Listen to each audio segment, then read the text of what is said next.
एक समय की बात है, भारत के एक शांत और हरे भरे गांव में धर्मपुर नाम का एक साधारण व्यक्ति रहता था।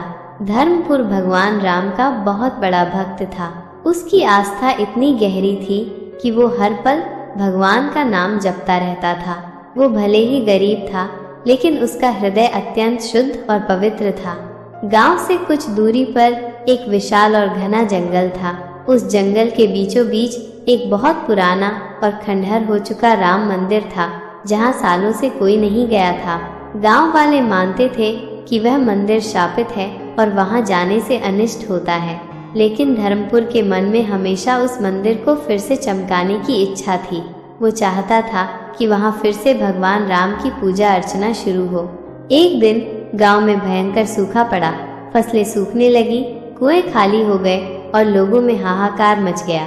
सबने भगवान से प्रार्थना की, पर कोई हल नहीं निकल रहा था।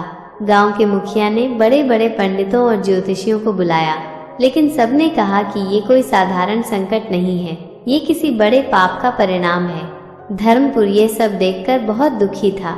उसे लगा कि भगवान उनकी परीक्षा ले रहे हैं। एक रात उसे सपने में भगवान राम के दर्शन हुए। भगवान ने उससे कहा, पुत्र धर्मपुर, इस संकट का निवारण उस पुराने मंदिर में है। यदि तुम पूरी श्रद्धा और विश्वास के साथ उस मंदिर का जीर्णोद्धार करोगे और वहां अखंड रामायण का पाठ करोगे तो वर्षा अवश्य होगी। धर्मपुर नींद से जागा। उसे पहले तो लगा कि ये सिर्फ एक सपना था, पर उसके मन में भगवान के कहे शब्द गूंज रहे थे। उसने तुरंत गांव वालों को सपने की बात बताई। गांव वाले हंसने लगे। उन्होंने कहा, धर्मपुर, क्या पागल हो गए हो? उस शापित मंदिर में जाकर अपनी जान गवाओगे? वहां तो सदियों से कोई नहीं गया। लेकिन धर्मपुर की श्रद्धा अटल थी। उसने दृढ़ निश्चय कर लिया कि वो अकेले ही इस कार्य को पूरा करेगा।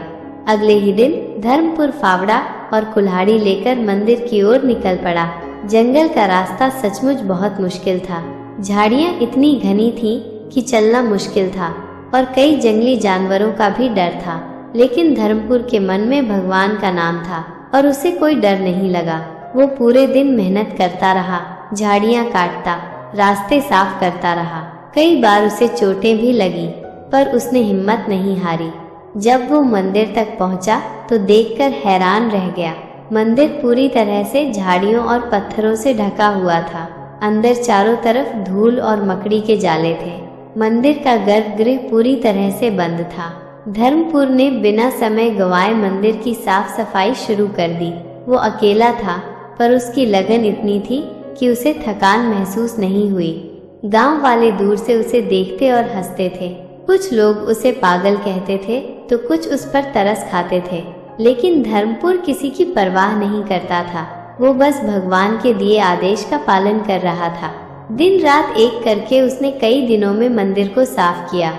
उसने पत्थरों को हटाया, मकड़ी के जाले साफ किए और मंदिर के अंदरूनी हिस्से को भी चमकाया।